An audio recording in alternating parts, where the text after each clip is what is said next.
di dalam satu kebenaran firman Tuhan yang Tuhan titipkan kepada saya kepada pagi hari ini untuk jemaat. Ya, mari kita bukakan di dalam Matius 21 ayatnya ke-18, kita baca sampai dengan ayat 22. Matius 21 ayatnya ke-18 sampai dengan ayatnya yang ke-22. Semua sudah dapat? Ya, saya hanya berharap supaya jangan sekedar kita hanya membaca saja, kita merenungkan ya. Membaca, merenungkan dan coba kita periksa diri. Apakah firman Tuhan yang sebentar kita dengar sudah kita lakukan dan kita bisa menjadi berkat atau tidak? Kalau tidak jadi berkat, ya percuma kita mengikuti Tuhan. Ya, tapi saya percaya jemaat Tuhan yang ada semua pasti jadi berkat. Di sini firman Tuhan Matius 21 ayat ke 18 sampai 21. Kita baca, Yesus mengutuk pohon ara. Ya, Yesus mengutuk pohon ara. Gak enak ya, kalau dengar kata mengutuk itu gak enak. Seperti apa yang dikatakan Yeremia 17 ayat 5. Terkutuklah orang yang mengandalkan manusia. Kan gak enak. Kok kita datang ke gereja kok ada bahasa kutuk-kutuk. Ya, kok tidak omong yang berkat.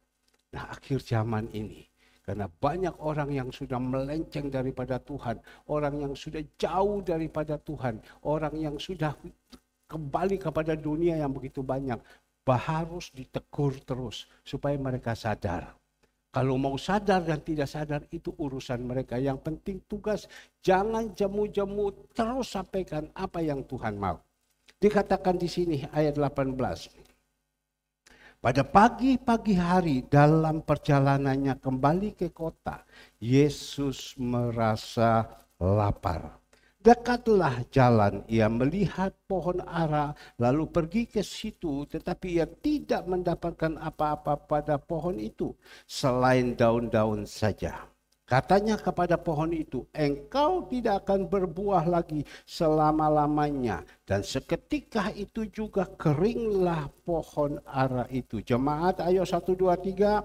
Melihat kejadian itu, tercenganglah murid-muridnya. Lalu berkata, bagaimanakah mungkin pohon ara itu sekonyong-konyong menjadi kering? 21, ayo yang keras jemaat. Yesus menjawab mereka, aku berkata kepadamu, sesungguhnya jika aku percaya dan tidak bimbang, kamu bukan saja ada pada yang akan dapat berbuat apa yang kuperbuat dengan pohon ara itu. Tetapi juga jikalau kamu berkata kepada gunung ini, beranjaklah dan tercampaklah ke dalam laut, hal itu akan terjadi. 22, ayo 1, 2, 3 yang keras sama-sama. Dan apa saja yang kamu minta dalam doa, dengan penuh kepercayaan kamu akan menerimanya. Nah, Bapak Ibu yang dikasihi Tuhan, pagi hari ini kita sama-sama sudah membaca dan kita sudah mendengar kebenaran firman. Tapi Tuhan berkata, berbahagialah orang yang sudah membaca, mendengar dan menyimpan dalam hati serta melakukannya. Berapa banyak akhir zaman anak-anak Tuhan sekarang, mereka hanya datang untuk menampakkan muka saja di gereja. Saya tidak menghakimi, tetapi ini akhir zaman. Saya hanya datang menampakkan muka saja ke gereja. Tetapi apakah mereka datang menampakkan muka ke gereja atau mereka duduk di kursi gereja?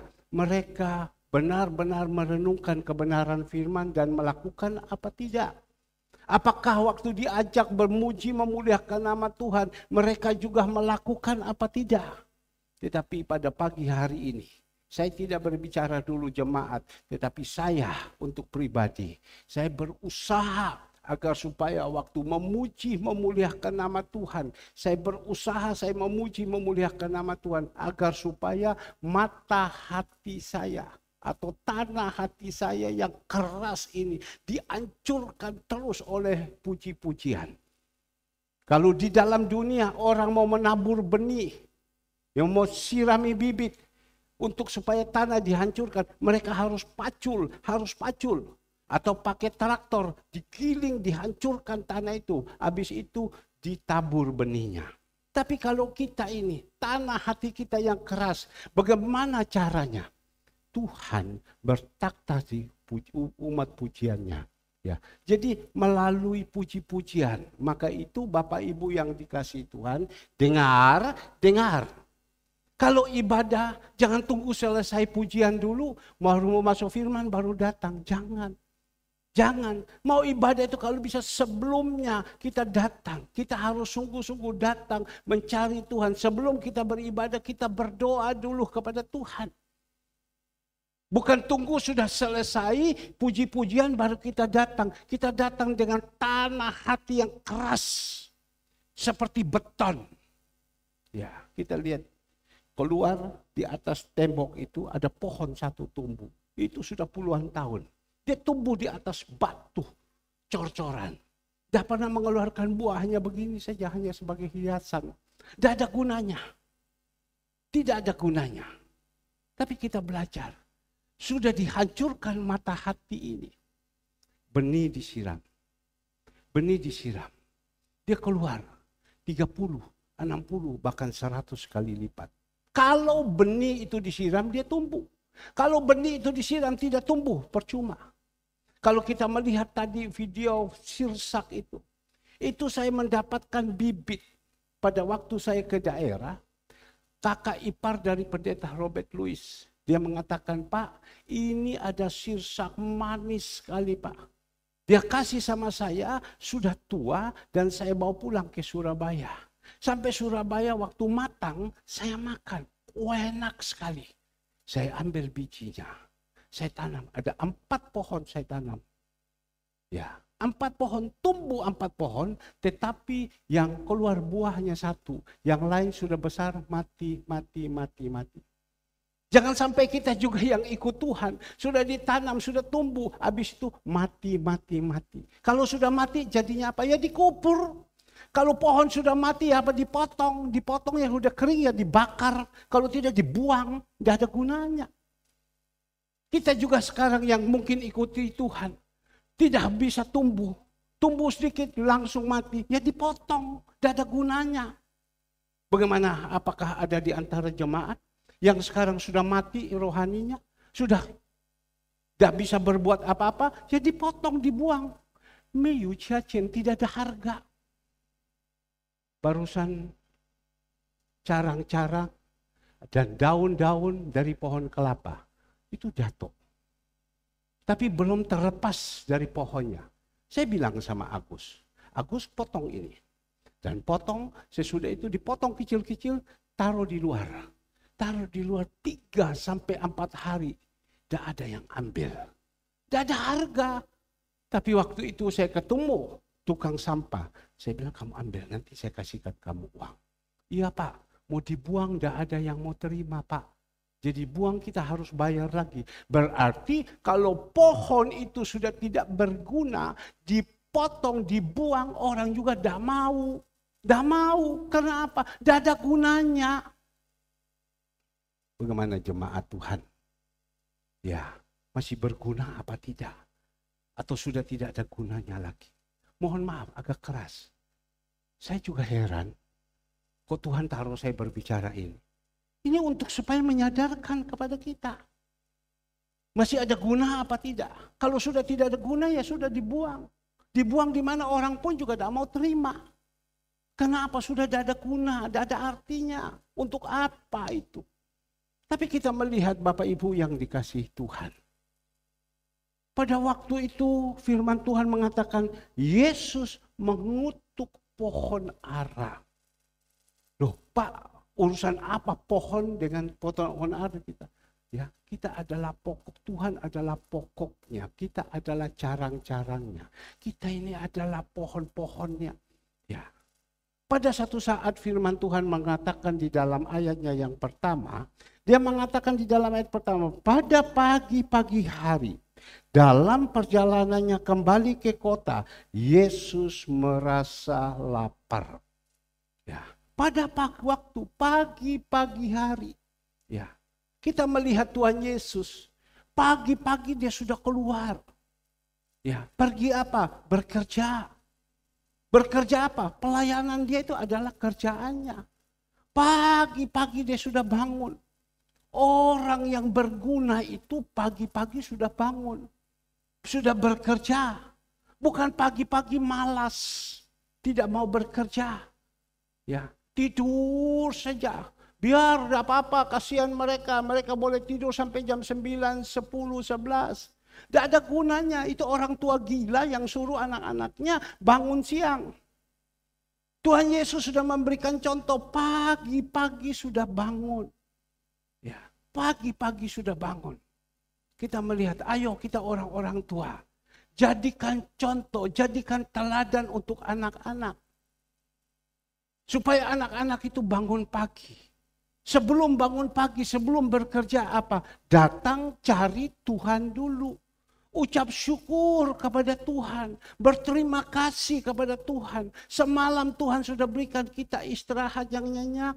Tidak kekurangan suatu apapun. Bangun buka mata tidak stroke. Bangun buka mata tidak sakit. Bangun buka mata badan sehat. Kita harus datang kepada Tuhan berterima kasih, berterima kasih. Tapi hari-hari ini, akhir zaman, di dalam 2 Korintus 3, ayatnya yang kedua bagian terakhir, sudah tidak ada lagi orang yang tahu berterima kasih. Itu dosa akhir zaman. Tuhan ajarkan kepada kita tahu berterima kasih dulu. Bangun pagi-pagi. Gereja senantiasa mengajarkan kepada kita. Ayo bangun pagi-pagi, datang cari Tuhan. Habis datang cari Tuhan, kita mulai bekerja. Enak kan?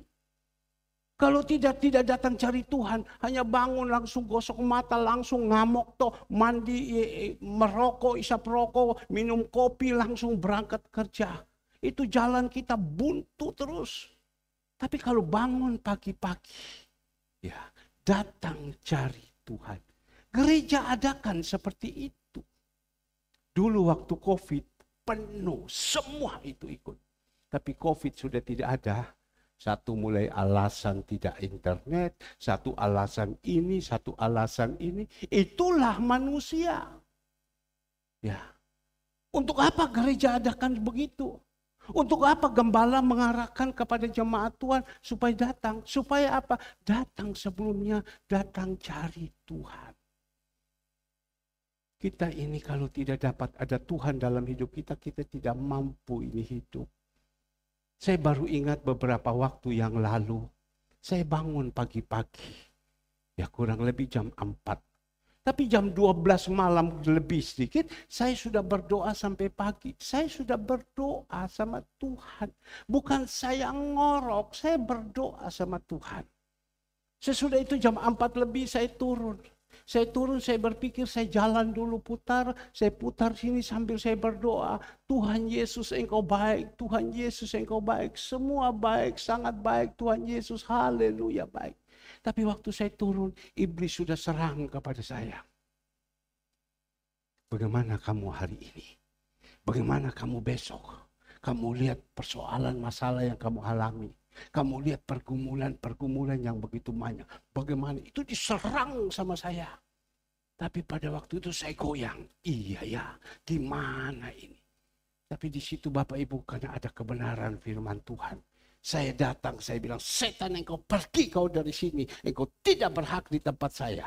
Jauh dari sini, dalam nama Yesus. Saya tidak berdoa, setan masuk kepada jemaat yang sedang tidur, yang sedang malas-malas. Tidak. Pergi kamu, bukan tempatmu di sini. Tapi di situ waktu selesai, di situ saya sudah usir, saya mulai jalan, saya berdoa, segala semua, baru saya ikut doa pagi. Memang pada waktu itu saya punya pergumulan begitu banyak. Kebutuhan-kebutuhan begitu banyak. Tantangan-tantangan begitu banyak. Tapi waktu selesai saya beribadah, memuji, memuliakan Tuhan, mendengar kebenaran firman, saya keluar, saya merasakan, waduh ini kok rasanya beban hilang ya. Hilang ya. Langsung saya sebagai gembala, saya mikir, saya punya anak-anak jemaat yang tidak pernah berdoa lagi sekarang. Yang sudah tidak pernah mau. Jadi apa mereka waktu diserang? Pasti waktu mereka diserang ngamuk, sudah satu rumah ramai gara-gara kon ngini. Stres opo ngini. Saya sudah memikirkan. Saya bilang, Tuhan, saya saja yang begini, masih ada serang, apalagi yang lain. Ya, apalagi yang lain. Tapi kita melihat Tuhan Yesus itu baik. Pada waktu itu dia jalan pagi-pagi, dia bangun. Ya, dia firman Tuhan mengatakan dia masih lapar. Loh, kita bertanya, Pak, katanya Tuhan kok lapar? Sebelum dia mati di kayu salib, sebelum dia dikuburkan, sebelum dia bangkit, dia masih manusia 100% seperti kita. Lapar, haus, kepingin kepingin ngantuk, dan lain-lain segalanya semua. Karena dia masih manusia seperti kita. Tapi pada waktu Tuhan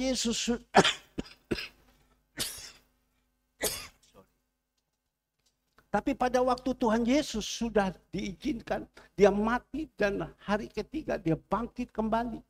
Dia itu adalah Tuhan. Dia mengatakan, aku telah diberikan kuasa di surga dan di bumi. Maka itu dia bilang, pergilah, jadikanlah bangsa ini muridku. Nah, disinilah Bapak Ibu, yang mana kita belajar di sini. Ya, Tuhan Yesus dia bilang dia lapar. Lapar. Pada waktu dia lapar Bapak Ibu, mau cari makanan di mana? Dia hanya lihat, oh kok ada pohon ara ya. Dia datang mendekatkan pohon ara ini. Dia datang mendekatkan pohon ara ini. Dia lihat ini pohon ini kok ada buah. Kita biasanya kalau selesai doa pagi, saya pasti bersama istri dengan kedua anak, ada Agus, kita berdoa lagi di sini. Saya memberkati mereka. Saya kan sebagai imam, saya memberkati mereka. Kalau saya sendiri tidak benar, saya memberkati anak-anak saya juga tidak jadi benar. Oh gimana kamu mau berkati saya, kamu sendiri tidak benar. Tetapi waktu selesai saya memberkati, saya tumpang tangan mereka. Selesai kita keluar. Keluar ibu gembala kan biasanya kalau keluar, selesai dia masuk dapur. Dia mesti masak. Masak untuk buat makanan, ya untuk saya, untuk pergi olahraga dan lain-lain. Tapi sebelumnya dia cari dulu. Dia pergi di mana? Di Blimbing. Dia lihat ini belimbing. Waduh ini belimbing. Dia bilang, kamu, saya mau petik, kamu bilang jangan. Lihat ini sudah dimakan cotot. Ini belimbing ini manis sekali. Lihat sudah dimakan cotot. Aduh kurang ajar ini cotot. Ya. Tapi ini pohon belimbing heran ya. Tiap hari saya lihat kok saya tidak lihat buah. Tapi kok sekarang ini kok bisa buahnya kok banyak ya. Kok banyak. Datang kontrol. Seperti Tuhan Yesus. Datang kontrol pohon ini. Habis itu selesai dia datang lagi ke jambu. Dia pergi di jambu sana, pernah beberapa saat yang lalu ada orang tukang kebun, dia potong carang-carangnya pendek semua. Sehingga jambunya tidak berbuah. Ibu gembala setiap hari marah, setiap pagi marah, setiap malam marah. Dan pernah dia marah, dia bilang gara-gara kamu, ini tukang kebun ini potong carang-carang, tidak keluarkan buah. Ya. Ngomel tidak tahu habis-habis. Dulu ada kelengkeng di belakang. Datang Pak Fernandes, ada ujung pokok dipotong sama dia. Ngamuk ibu gembala. Ini kayak gini dipotong dan lain-lain padahal sudah keluarkan buah. Dia datang ke pohon nangka. Oh ini nangka ya, buahnya kurang lebih ada 10 lebih biji di belakang. Wah bagus-bagus ya, bagus-bagus. Barusan ada jatuh satu, dia bilang nangka. Loh ibu gembala bisa juga kayak gitu. Nangka, dipotong dia kasih tahu. Ini belum ada terlalu banyak buahnya, tetapi manis sekali. Berapa hari yang lalu. Karena setiap hari dia bangun, dia pasti pergi lihat di sirsak sana. Dia lihat sirsak, lo, jatuh, sirsak jatuh, sini kamu lihat, sirsak ini jatuh, diangkat. Tapi karena sudah dibungkus, karena saking manisnya cotot yang datang makan, dibungkus. Waduh, waktu bungkus jatuh, tapi jatuhnya dia dalam bungkusan. penyok sedikit. Dia ambil. Habis itu dia lihat, waduh itu sana ini cepat ambil. Kalau tidak ambil dimakan cotot. Panggillah Agus, naik. Jadi tadi video 2 kali. Manis. Saya berpikir Tuhan, ini ada 2 pohon ini, buah ini. Manis. Saya mau kasihkan siapa ya? Tapi waktu saya jalan, Tuhan kasih tahu sama saya, kamu kasihkan pada Daniel. Dia kan hambanya, wakil gembala, kamu kasihkan dia. Saya telepon, saya ingat.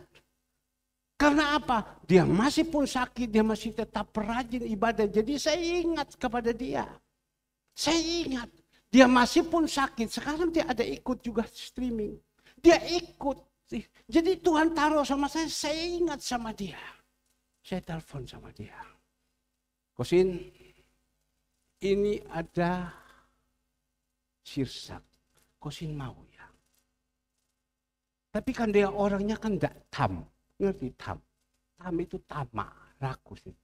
Tapi dia dengan polos dia berbicara. Sudah Pak, tidak apa-apa. Bapak makan Pak. Bapak makan, tidak usah saya. Bapak makan. Saya bilang begini Sin. Saya kasih ini bukan soal makan dan tidak. Ada 2 buah, Tuhan suruh kasih kau 1, saya 1. Saya gembala, makan 1, engkau makan 1. Kamu ngerti, saya bilang. Oh iya. Buah sulung, mau Pak. Jadi sudah, kemarin dulu hari Sabtu, saya titip sama Bu Retno. Kasih ke sana. Saya cek sama Bu Retno, cek sama Kosin, sudah ada itu jeruk, itu. Belum tahu Pak, udah ada Pak. Coba cari, saya bilang. Ada, jangan sampai orang lain yang makan. Sebab itu berkat tujukan untuk engkau. Tuhan suruh kasih untuk engkau. Malam-malam dia telepon sama saya, Pak ini sudah dapat, saya sudah makan. Manis Pak. Waduh manis. Mau lagi Kosin? Ya Leono mau Pak. Tapi kalau ada ya Bapak makan dulu. Tapi ya kalau berkelebihan saya mau Pak. Oh enak Pak ya. Kok enak Pak ya. Karena apa? Buahnya manis. Tapi lucu. Tuhan Yesus waktu dia lapar. Dia datang ke pohon ara itu. Dia lihat pohon itu tidak ada keluarkan buah. Marah dia. Tidak ada keluar buah. Mungkin kalau kita tangkap dengan pikiran keduniawian. Kok Tuhan Yesus rakus, lapar tidak ada buah, ya sudah cari tempat lain lagi. Tetapi ini ada arti rohaninya. Coba kita melihat, waktu tidak ada buahnya, Tuhan Yesus ngomong apa? Coba kita baca. Ya, tolong agak cepat. Ya, waktu tidak ada buahnya, Tuhan Yesus ngomong apa? Dekatlah ia melihat pohon ara lalu pergi ke situ. Tetapi ia tidak mendapatkan apa-apa pada pohon itu selain daun-daun saja. Katanya kepada pohon itu, engkau tidak akan berbuah lagi selama-lamanya. Dia datang dekati pohon itu, tidak ada buah. Tuhan bilang saat ini juga dia dekati pohon, engkau tidak akan berbuah lagi. Artinya apa? Dia mengutuki pohon itu. Karena tidak ada buah. Ya. Mungkin Bapak Ibu tanya, buah apa? Buah-buah pertobatan. Bagaimana kalau kita sekarang ikuti Tuhan? Kalau tidak ada buah-buah pertobatan, bagaimana? Tuhan senang, Tuhan tidak senang. Tuhan itu dia tidak punya rencana celaka kepada kita. Rencana Tuhan damai, sejahtera, penuh pengharapan bersama dengan Dia. Tapi kalau kita mengikuti Tuhan, tidak ada buah-buah pertobatan, tidak ada buah pertobatan dalam hidup kita. Percuma. Tuhan marah.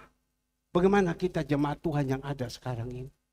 Ya, saya tidak berbicara yang sudah tidak ada, yang sudah malas. Itu berarti yang sudah malas, sudah tidak mau, itu berarti sudah pasti buah pertobatan sudah tidak ada mereka. Mereka hanya cari buah-buah dunia saja, kedagingan. Minggu pergi hes, jalan-jalan, mengenakan daging, itu kedagingan. Nah, orang-orang kedagingan itu Galatia 5 ayat 19. Kalau sudah hidup dalam kedagingan, itu pasti yang ada pemikirannya duniawi saja. Yang mereka lakukan kejahatan-kejahatan saja. Tetapi kita melihat Tuhan tuntut kepada kita. Dalam mengikuti Tuhan, apakah ada buah-buah pertobatan apa tidak. Tuhan bilang tumbuh 30, 60, bahkan 100 kali lipat. Orang itu kalau ada buah-buah pertobatan, sifat, watak, karakter itu hilang semua yang lama. Yang baru itu sudah ada. Dan orang kalau sudah bertobat betul-betul, dia mengasihi Tuhan. Dia mengasihi Tuhan. Kita melihat di Galatia 5 ayat 22. Buah roh. Kalau ada orang-orang yang sudah bertobat, Bapak Ibu yang dikasih Tuhan, ada buah-buah pertobatan yang ada. Kita lihat buah roh. Buah roh adalah ialah ada kasih. Pasti ada kasih dalam hidup ini. Kalau orang yang bertobat karena Allah adalah kasih, Tuhan kita adalah kasih. Kalau orang yang sudah ada Tuhan dalam hidupnya, pertobatan khusus sudah ada dalam hidupnya, itu pasti ada kasih. Kasih itu apa? Seperti Tuhan kita Yesus Kristus. Karena begitu besar kasih Allah kepada dunia ini. Dia utuskan anaknya yang tunggal yang namanya Yesus Kristus datang ke dunia. Yang kaya dia siap jadi miskin. Untuk siapa? Untuk kita. Pasti ada kasih. Bagaimana jemaat Tuhan yang ada? Saya berbicara kalau saya senantiasa saya khotbah, saya tidak ngomong kepada jemaat dulu. Saya harus jadi contoh, saya harus jadi teladan. Apakah di dalam kehidupan saya ini ada kasih apa tidak? Kasih artinya suka memperhatikan orang-orang yang lemah. Ya. Kasih adalah yang tidak pernah membalas kejahatan dengan kejahatan, tetapi dia balas dengan kebaikan. Itu adalah kasih. Kasih suka memperhatikan orang-orang yang lemah. Seperti apa yang dikatakan, ibadah yang murni, yang tak bercacat di hadapan Allah, yaitu mengunjungi yatim, orang yatim. Ya, mohon maaf, mulutnya udah miring, jalan sudah tidak bisa. Ya, dengan sendirinya kita pasti punya kasih datang kepada mereka. Saya dulu, waktu saya belum bertobat, saya tidak perhatikan seperti itu. Saya hanya berpikir, yang saya kerjakan, saya hanya cinta diri saya sendiri. Saya hanya cinta diri saya udah tidak peduli. Saya dapat uang untuk saya dapat uang untuk saya cari uang untuk saya cari uang untuk saya, bukan untuk orang. Bagaimana kita sekarang? Yang ada. Apakah dalam mengiringi Tuhan ada kasih apa tidak? Kalau kita sampai ada kasih, berarti kita ini sudah dirubah sama Tuhan. Ada buah-buah pertobatan yang ada dalam kehidupan kita. Tapi kalau kita ini ikut Tuhan sudah sekian lama, kita hanya hidup ego saja terus. Punya kita tidak bisa jadi berkat orang lain. Tapi kepingin punya orang bisa jadi berkat untuk kita. Barusan ada beberapa saat yang lalu. Saya ada sesuatu barang. Saya tanya kepada dia. Ini ada barang ini. Ya, kamu mau apa tidak? Yang ini barang ortu. Yang ini bayar. Dia jawab apa? Dia bilang saya mau yang ortu. Jadi dia hanya mau terima saja. Tapi memberi tidak. Loh, saya mesti sadarkan dia. Jadi kamu mau yang ortu saja. Ya, yang terima maksudnya ratuku, tidak beli, dapat. Tapi untuk beli, tidak mau. Nah ini, orang seperti itu tidak pernah berkelebihan dalam hidupnya. Pasti berkekurangan. Bagaimana kita dalam mengiringi Tuhan? Adakah hidup kita ini ada kasih apa tidak? Sekali kelak Bapak Ibu, kalau kita pulang, tadi saya bilang, 10 hari yang lalu, tante daripada Bapak Agus Santoso dan Ibu Foni Puspita meninggal. Kemarin meninggal lagi yang suaminya. Dia pulang, dia akan mempertanggungjawabkan. Tolong jangan tidur, lihat saya di sini. Biasanya kalau sudah jauh rohaninya pasti suka tidur di gereja. Ya, gak kepingin dengar. Sebab itu daging itu sakit. Kalau ditabrak terus sakit, gak enak. Waduh, ini sindir saya. Enggak ada sindir, ini firman Tuhan. Pedang bermata dua. Coba kita lihat. Kalau kita mengikuti Tuhan, satu kasih saja tidak ada. Kita pulang, Tuhan akan tanya kepada kita. Kita akan menghadapi takhta pengadilan Kristus. Dan kita akan diadili kebaikan kita dan kejahatan kita. Ya. Apa yang engkau perbuat? Semua cerita hidup kita itu sudah ada di komputer. Dan kita tidak bisa bohong. Tuhan, ini sudah datang. Misalkan contoh Ibu Cu datang. Pak Karto datang. Pak Karto yang sudah pulang. Sampai di sana diadili. Apa yang selama ini engkau perbuat Pak Karto? Ya kita kan tidak tahu. Yang tahu yang dia perbuat Pak Karto sendiri. Yang tahu adalah istrinya. Kan namanya Tuhan, ya, kita akan menghadapi takhta pengadilan Kristus atas perbuatan-perbuatan kita. Kita akan diadili dan menghadapi akan diadili di atas. Apa yang engkau perbuat? Dicari di buku hayat. Apa yang perbuat? Tidak ada. Kalau ada yang dia perbuat, ada. Pernah dicatat melakukan ini, melakukan ini, melakukan ini. Tapi dia melakukan dengan sukacita atau dia melakukan dengan bersungut-sungut. Dia melayani dengan sukacita atau dia melayani dengan bersungut-sungut. Nanti satu saat dia akan diadili. Ibu Asinahot Simanjuntak, yaitu ibu dari istri daripada Bapak Toga Sirait. Kan sudah pulang karena COVID. Pasti dia sudah diadili juga di atas. Kita tidak tahu. Tapi nanti kalau kita pulang, kita ketemu dia, kita tanya. Opung, bagaimana Opung sudah diadili? Apa yang Opung buat, Opung?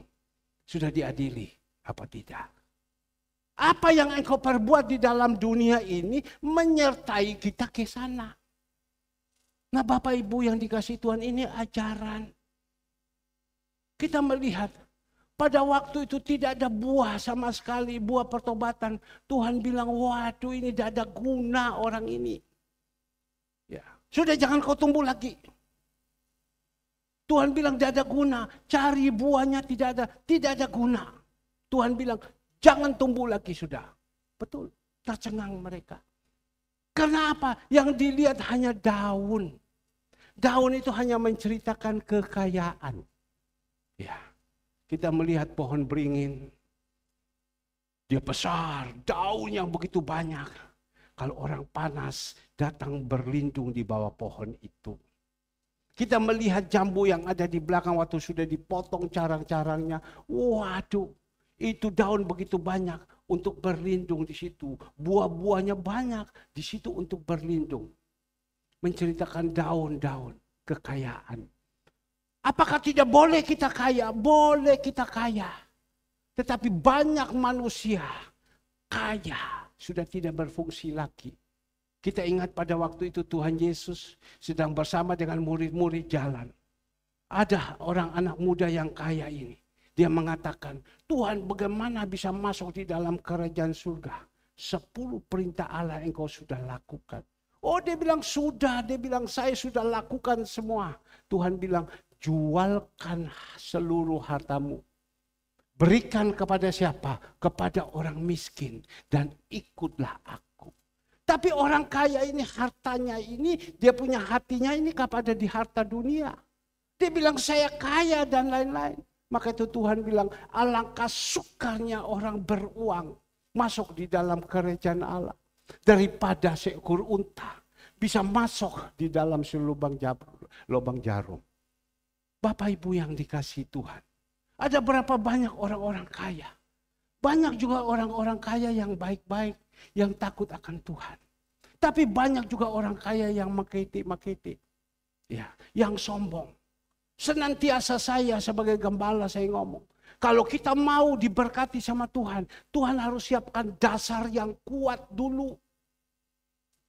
Kalau dasar kita tidak kuat, Bapak Ibu yang dikasih Tuhan, Tuhan angkatkan sama kita, berbahaya. Maka itu Tuhan izinkan dasar kita ini, fondasi kita harus kuat. Sehingga pada waktu Tuhan memberkati kita, kita jadi orang yang senantiasa rendah hati. Bukan tidak boleh kaya, membutuhkan loh.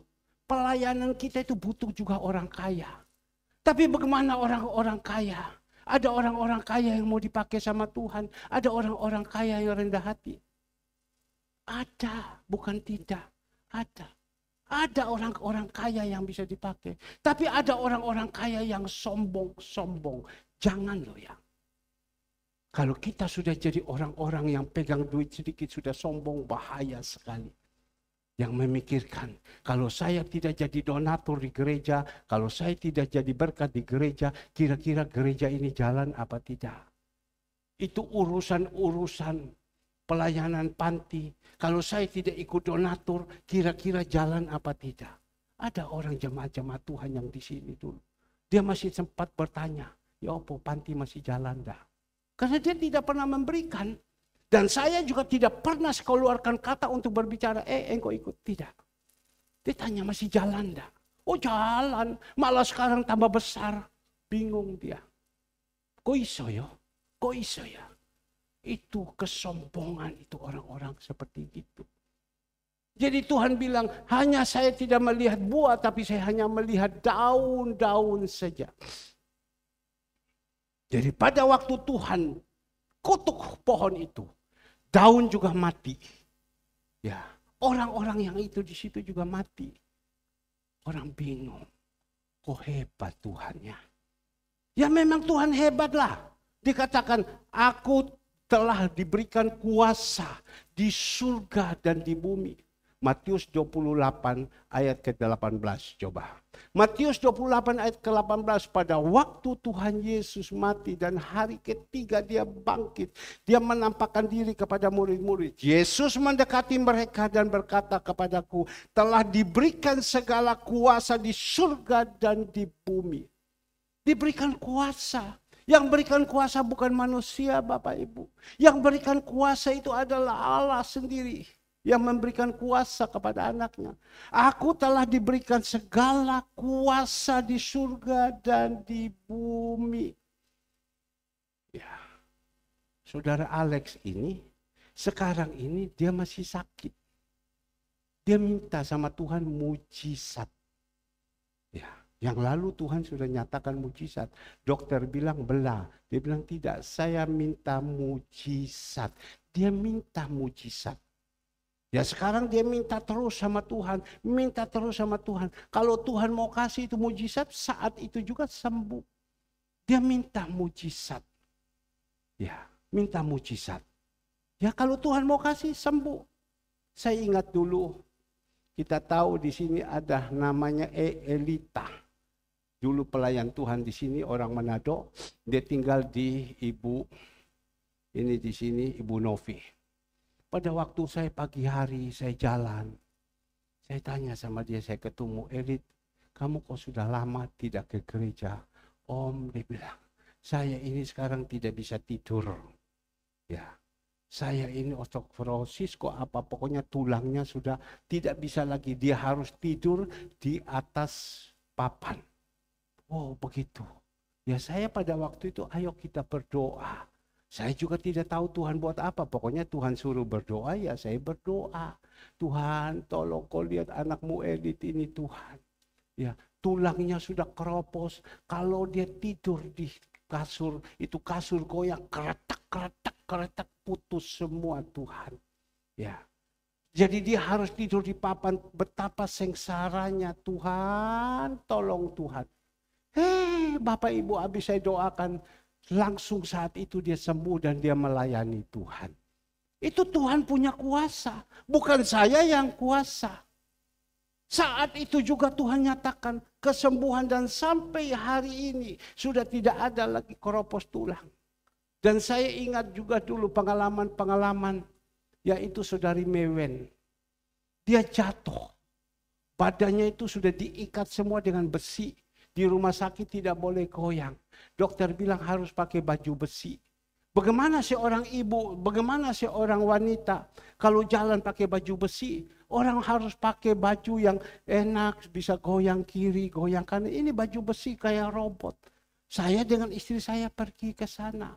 Kita datang berdoa di rumah sakit, dia sedang begini. Tuhan, kita hanya minta Tuhan kuasa daripada Engkau. Kalau bisa Tuhan tolong, kasihan dia Tuhan. Kasihan seorang ibu, dia membutuhkan kesembuhan agar supaya bisa meramut anak-anaknya semuanya. Apa yang terjadi habis kita doa?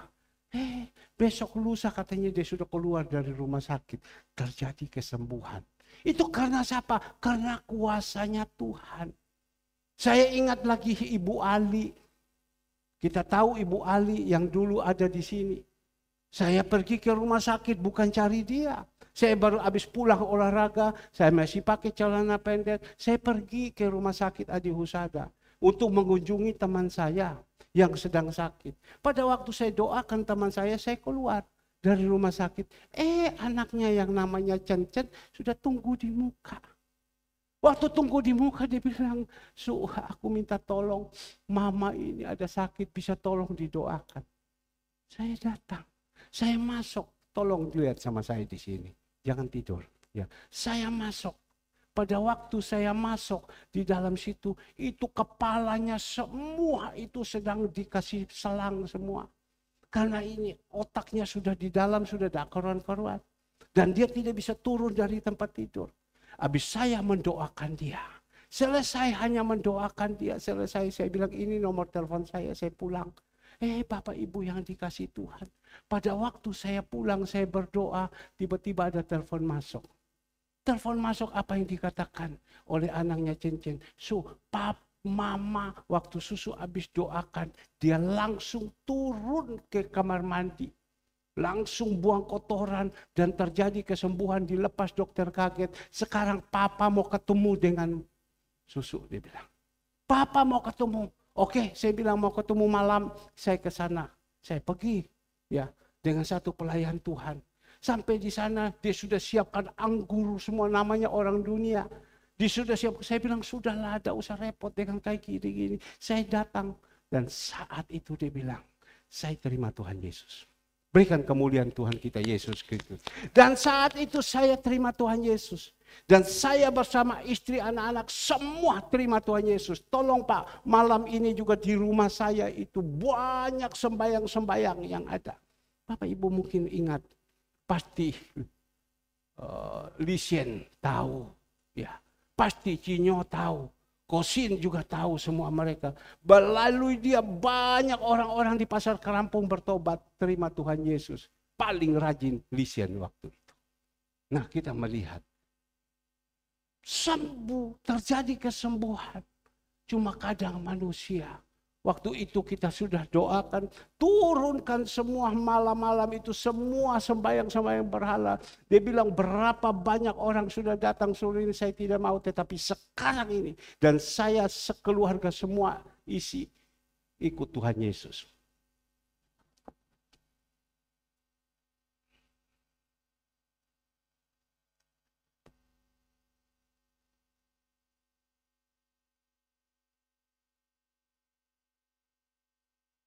Dia bawa kepada saya untuk pergi menginjil kepada orang-orang. Banyak orang bertobat datang di gereja. Tapi waktu itu datang orang-orang yang bertobat, mereka yang punya pergumulan banyak, susah semua. Tapi kita melihat ditolong sama Tuhan. Habis ditolong mereka lari sudah. Ya, itulah manusia. Termasuk siapa? Termasuk keluarga Simolawang. Semua didatangi semua. Ya, sampai Ibu Cu pada waktu itu ikut Tuhan Yesus. Pak Karto bilang, kamu tidak punya apa? Dia bilang Ibu Cu. Tidak punya apa? Yang keras Bu. Tidak punya pendirian, sudah percaya. Tetapi kita melihat Tuhan Yesus waktu dia sakit. Dia angkat itu hiong, dia sembahyang. Dia yang di situ menampakkan Tuhan Yesus. Minta dia langsung pendeta datang dan dia terima Tuhan Yesus. Dia punya kuasa. Jadi kalau kita berdoa sama Tuhan sampai saat ini juga belum diterima, belum terjawab, sudah sabar sambil kita memeriksa diri. Dia punya kuasa. Lanjut kita melihat. Hanya ada daun-daun saja. Dilihat situ Tuhan marah. Tuhan marah. Kok orang ini, pohon ini hanya kekayaan toh. Kalau kaya, rendah hati bagus, kaya, hidupnya bisa menjadi berkat bagus, kaya dan mengerti firman Tuhan mereka bisa melayani bagus. Tetapi ini kaya yang ada kaya pemberontakan, kaya kesombongan dan lain-lain. Berapa banyak ada jemaat-jemaat orang-orang kaya. Ya, di satu gereja yang kita punya tempat sekolah, itu orang kaya rendah hati semua. Karena apa? Dulu mereka susah. Dan sesudah mereka susah, mereka diinjili, mereka diberkati Tuhan. Mereka rendah hati. Mereka rendah hati. Tapi juga ada, bukan semua, tapi ada juga yang dulu susah, diajarkan kebenaran, mereka lakukan dan mereka kaya. Habis itu mereka tidak mau dengar lagi, mereka berontak. Barusan Kesia pergi foto seseorang. Pada waktu Kesia pergi foto, lihat orang ini yang dia foto ini kok cerewet. Tahu cerewet. Ya, apalagi istrinya perempuan. Kesia lihat begini. Aku tahu loh Cece ini. Ya. Cece gereja mana, Ini saya pernah tahu Cece. Cece di gereja ini ya. Oh loh, kamu kok tahu? Dia bilang, kamu gereja mana? Saya ada di Perak. Oh iya. Kamu kok tahu saya? Iya, saya sering lihat Cece. Saya punya papa dulu sekolah di sana. Gini, siapa papamu ini? Oh suaminya. Oh ya, tahu. Ya, tahu sama saya, tahu. Ya sudah, ada Cece lagi. Ya. Tapi Bapak Ibu yang dikasihi Tuhan. Pada waktu itu kenapa? Papanya lumpuh, stroke. Karena apa Bapak Ibu? Pada waktu itu susah bapaknya. Tapi dibimbing, sudah dijadikan segala semua. Waktu dinasihati sama gembalanya. Kamu tidak boleh buka persekutuan di luar. Kamu kalau mau buka persekutuan, boleh ambil jemaat-jemaat Tuhan. Kamu bimbing supaya mereka bertumbuh. Dah mau dia. Karena dia kaya. Dah mau. Oh dah iso gini-gini. Oh dah iso. Ya sudah. Gembalanya juga dah mau pusing. Biarkan saja sudah. Dan akhirnya Bapak Ibu. Ya, dia mengalami apa? Stroke. Sampai sekarang dia stroke. Tidak bisa berbuat apa-apa. Ya, kita melihat Bapak Ibu. Tuhan itu, dia marah kepada orang-orang kaya ini. Yang hanya pohon itu hanya daun saja. Waktu dia kutuk pohon itu.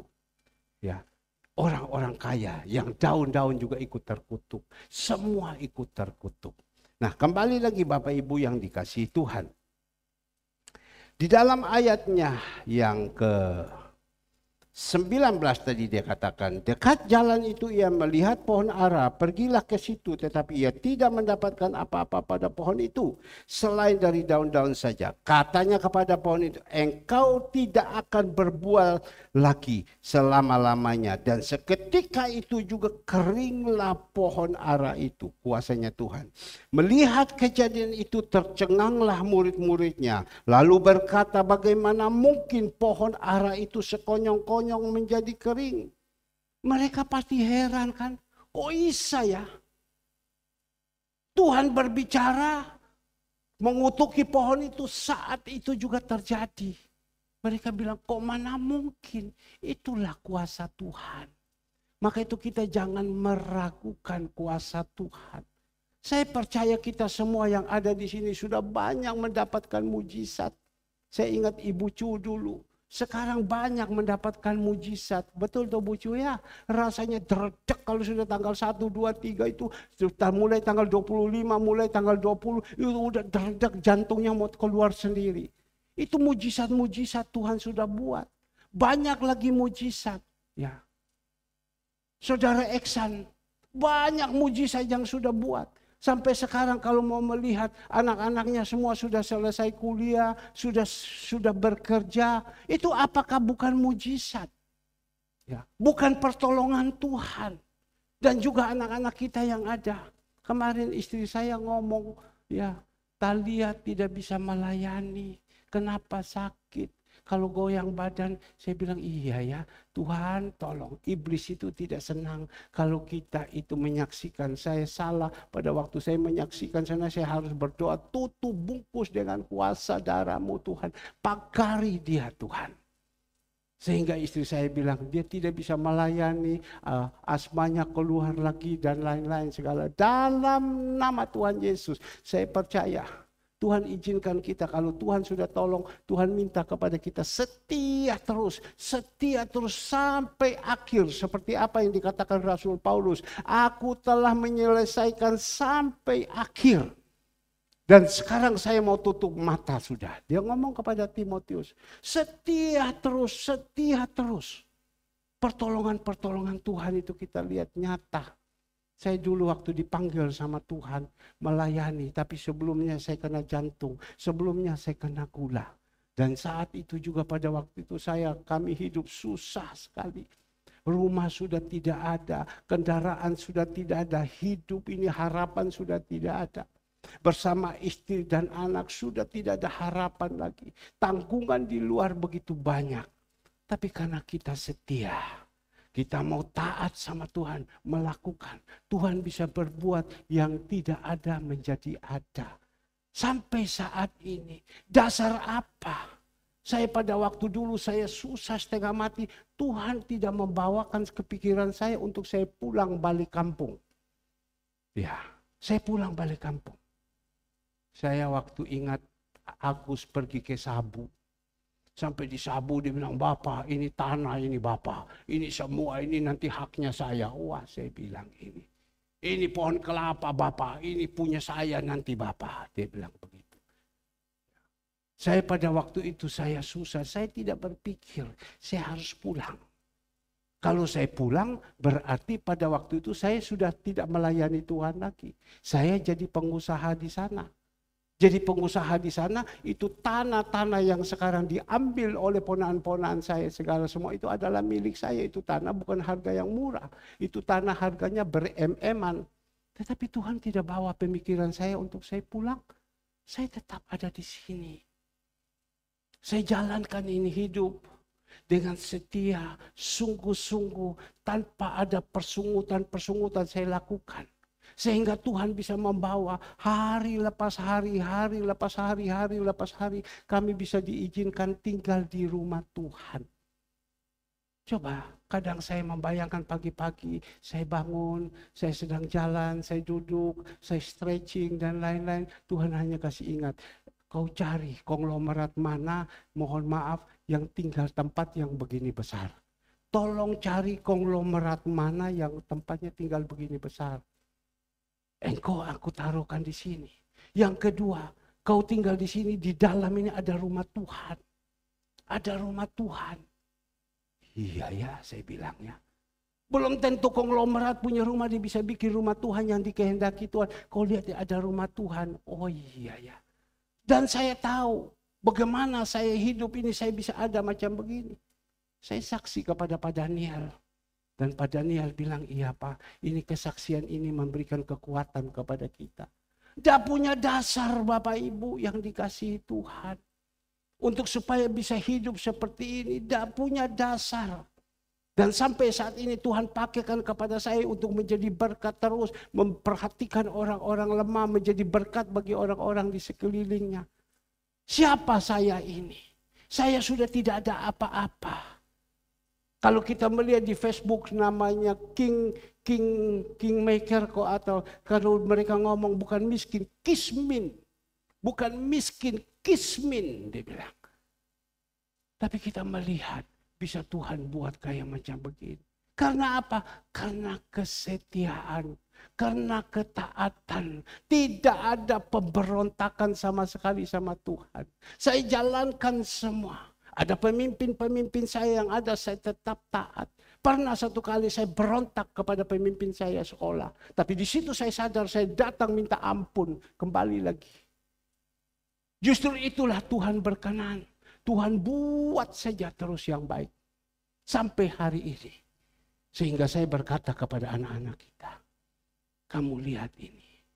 Jadi kita jangan macam-macam ini hidup. Dasar hidupnya bagaimana. Dulu kami susah betul-betul. Ketemu lagi Pak Toga Sirait juga susah. Ya sudah Pak, sama-sama kita susah. Tuhan ketemukan semua. Doa puasa. Pada waktu itu kita sedang doa puasa. Pak Toga Sirait datang. Oh kenapa Opung terlambat sama ibu? Iya Pak, percobaan di jalan. Waduh, mau tak kasih uang. Karena dia tidak pegang uang, mau tak kasih uang. Saya juga sendiri tidak pegang uang. Saya hanya ngomong podo-podo kismin, miskin.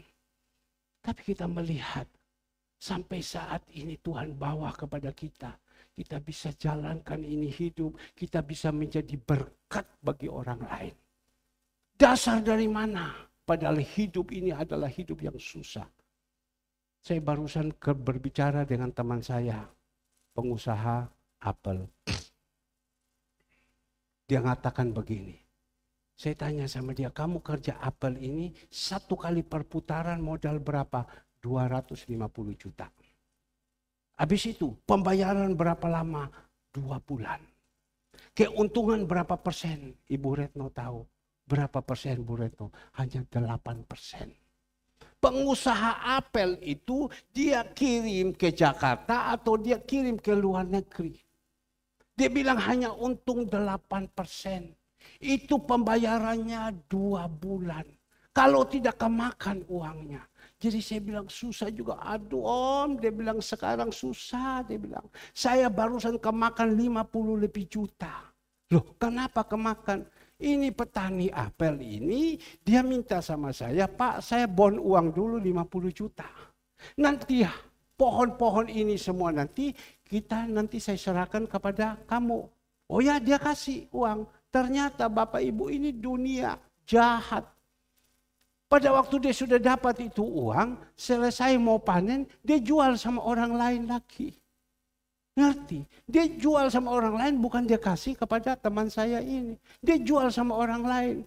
Jadi sudah terima sini, terima sana, double. Teman saya mau datang ambil panen, sudah pergi sana, sudah habis, orang lain sudah ambil. Itu dia bilang, risikonya di situ. Untung hanya 8%. Hanya 8%. Barusan kami memberikan makan bakti luhur. Ibu gembala kan teliti. Dia mau beli apa, dicatat titik koma sampai sak minyak-minyaknya, sampai sak apapun dicatat semua. Ya, Ibu gembala bilang, bagus juga ya, kerjakan ini. Ini untungnya juga bagus ya. Ya sudah saya bilang, memberikan untung kepada dapur-dapur yang bekerja. Dia catat semua, Ibu gembala dia catat. Ini kan teliti orangnya. Catat semua sampai titik koma. Waktu sudah selesai baru dia total. Dia bilang ini pengeluaran kita. Ya. Sekian banyak yang Tuhan berikan. Ya. Maka itu kita harus bersyukur kepada Tuhan. Di luar sekarang orang bekerja, Bapak Ibu sudah susah. Sebentar, Andre pulang nanti malam, pergi ambil bakpao lagi. Ada teman saya, ya, dia di Ujung Pandang. Dia kerja, sudah kerja kepala di bawah, kaki di atas. Bukan untung, rugi. Rugi. Orang beli barang tidak bayar. Sampai dia bilang, Bapak Pendeta tolong dulu Bapak Pendeta. Doakan ini Bapak Pendeta tolong tagih. Karena yang lalu pada waktu saya tagih, dia sendiri yang ngomong sama saya. Pak kalau keluar uang ini, maka itu bernasar itu berbahaya di muka utusan Tuhan. Kalau keluar uang ini sekian persen ini saya kasihkan kepada Bapak untuk aksi peduli. Karena dia tahu. Saya berikan kepada Bapak aksi peduli. Tapi Bapak Ibu yang dikasihi Tuhan. Pada waktu uang itu keluar. Saya bilang kamu ingat ya. Kamu punya agama. Kalau janji sama leluhur kamu pasti tepati. Oh iya ini juga kau harus tepati. Kau bilang untuk mau kasih kepada orang susah. Ya minggu depan tidak pernah kasih lagi. Tapi yang dikasih apa Bapak Ibu? Obat-obat. Siapa yang berani? Mamanya dulu sakit jantung, sakit ini mereka beli obat di Singapura mahal-mahal. Dia kasihkan kepada saya ini obat. Ini obat untuk siapa yang mau tak kasih? Bu Retno kaki asam segala mau tak kasih, ini salah. Memang obatnya mahal, tapi dia kasih dengan obat. Ya wes sakarapmu. Tapi kemarin dia berkata kembali kepada saya, dia katakan, Pak, tolong doakan ini satu orang lagi tidak mau. Ya, saya bilang, saya tidak punya kuasa. Loh, yang lalu Bapak ngomong ke satu kali orang ngomong, ya karena Tuhan yang suruh. Sekarang ini Tuhan tidak suruh saya. Bagaimana? Ya saya bilang dulu saja kau janji kau tidak pernah tepati. Yang mana Tuhan mau lagi. Saya ngomong begitu. Tapi kita percaya Bapak Ibu yang dikasihi Tuhan. Ya. Kalau kita mau percaya sungguh-sungguh. Kita melihat dia katakan di dalam ayat 20. Melihat kejadian itu tercenganglah murid-muridnya. Lalu berkata bagaimana mungkin pohon ara ini sekonyong-konyong menjadi kering. Ya, itulah kuasa Tuhan. Jadi kita tidak boleh ragu dengan kuasanya Tuhan. Lanjut kita melihat ayatnya ke-21. Yesus menjawab mereka, aku berkata kepadamu, sesungguhnya jika kamu percaya. Yesus yang berkata, sesungguhnya jika kamu percaya dan tidak bimbang, kamu bukan saja akan dapat berbuat apa yang kuperbuat dengan pohon ara itu, tetapi juga jikalau kamu berkata kepada gunung ini, beranjaklah dan tercampaklah ke dalam laut, hal itu akan terjadi. Bukan hanya itu saja. Tuhan bilang kalau kau percaya itu gunung itu bisa dipindahkan ke laut. Ya. Berarti menceritakan kuasa Tuhan yang begitu luar biasa. Tercampak. Dan bahkan dikatakan lagi di dalam ayat 22. Dikatakan di dalam ayat 22 apa yang dikatakan. Dan apa saja yang kamu minta dalam doa dengan penuh kepercayaan. Kamu akan menerimanya. Apa saja yang kamu minta kepada Tuhan dengan penuh kepercayaan. Ini ayat ini. Jangan kita ambil satu saja dulu. Tetapi kita mendengar itu perikop dari atas. Kalau kita berbuah. Dan mengeluarkan buah 30, 40, 60 dan 100 kali lipat. Di dalam buah itu ada kasih, ada sukacita, ada damai sejahtera, ada kemurahan dan lain-lain semua. Ya, kalau kita ada buah pertobatan dalam hidup kita, kita berdoa saja sama Tuhan, Tuhan kasih. Kita berdoa saja sama Tuhan dengan percaya. Kadang kita macam ini hari, besok pagi kalau kita doa pagi, saya ajarkan kepada jemaat yang ikut. Saya bilang yang jemaat yang lain yang sedang tidur tidak tahu. Tetapi yang ikut, kita ucap syukur kepada Tuhan. Selama 1 minggu ini Tuhan sudah tolong. Hari Minggu ini selesai, Tuhan terima kasih. Kita mulai lagi hari Senin, buka lembaran baru. Jadi saya lihat itu Alex kadang dia ikut, kadang tidak karena dia sakit. Tapi kalau hari Senin pagi-pagi dia pasti ada. Dia pasti ada, berdoa sama-sama. Tuhan sekarang sudah hari Senin. Tetapi ada berdoa terima kasih sama Tuhan. Selama 1 minggu engkau sudah tolong kepada kita semua. Saya senantiasa minta bagian pembukuan saudara Kesia, engkau bikin perhitungan semua. Ya, dan kau tulis semua anak-anakmu, ya anak-anak Tuhan yang ikut ambil bagian, kau tulis semua donatur-donatur itu. Dan saya bawa dalam doa saya berterima kasih sama Tuhan. Dan hari Senin kita mau memulai hidup ini. Coba Cicu bayangkan, atau Eksan bayangkan, besok pagi bangun. Ya opo ya. Iki meneh hari Senin, gimana kita hidup ini ya? Ya, hari Selasa ya opo ya, hari Rabu ya opo ya, hari Kamis ya opo ya, hari Jumat ya opo ya, hari Sabtu ya opo ya. Tuhan bilang hari ini cukup untuk hari ini, besok ada kesusahan lagi. Kesusahan sehari cukup untuk sehari. Ani sudah mulai berpikir, ya opo hari Senin ini ya. Ya opo hari Selasa. Betul tuh Ani ya. Betul ya opo iki gini-gini. Kita datang berdoa sama Tuhan. Tuhan aku udah mampu Tuhan. Ini hari Senin seperti yang minggu lalu saya berdoa, Tuhan hari Senin ini, 1 minggu itu begitu banyak beban-beban Tuhan. Aduh Tuhan, dah kuat Tuhan. Rasanya kalau kita mau jalan ini, segala semua waktu jalan kita injak ini batu-batu tajam ini yang kita injak sakit semua. Kita lihat Ibu Retno karena dia injak tanah sakit, dia naik di atas gerobak. Iya kan, sakit Bu ya, Pak sakit kakiku. Ya, ya kenapa? Mau dicek darahnya aja tidak mau. Minum periksa dokter saja, cek darah aja tidak mau. Mau minum obat saja kayak gitu, tidak bisa. Sakit kakiku, sakit kakiku. Sama juga kita sakit, kita punya kaki. Injak ini batu-batu. Sampai injak batu-batu, tidak bisa lagi jalan. Di depan ini ada gunung yang tinggi. Kita harus naik lagi. Kalau gula sudah tinggi, berat mana kuat untuk naik. Tapi Tuhan bilang apa? Bersama Yesus kita melakukan perkara yang besar. Kita naik dan bisa lewati. Saya juga berpikir, aduh Tuhan bagaimana minggu depan ini Tuhan ya. Minggu depan ini gimana Tuhan. Harus bayar untuk panti-panti sekian banyak. Ya, harus keluarkan biaya listrik tanggal 20. Kehidupan kita sehari-hari. Bagaimana kebutuhan-kebutuhan yang begitu banyak Tuhan. Gimana Tuhan? Tapi kok lewat ya? Kok lewat ya? Kok lewat ya? Hari Sabtu kemarin. Kita membutuhkan dana 5-6 juta. Pagi itu tidak ada dana Bapak Ibu. Ya, tidak ada dana. Harus bayar relief. Tukang itu kan setiap hari Sabtu dia pulang harus bawa uang. Harus bayar ini, harus bayar ini. Dari mana Tuhannya? Dari mana Tuhan?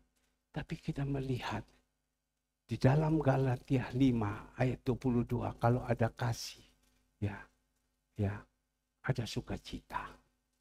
Kalau ada sukacita, ada damai sejahtera. Tapi waktu kita menghadapi, tetap ada ketenangan. Tenang, ada damai, ada sukacita. Saya tidak pernah memikirkan Bapak Ibu.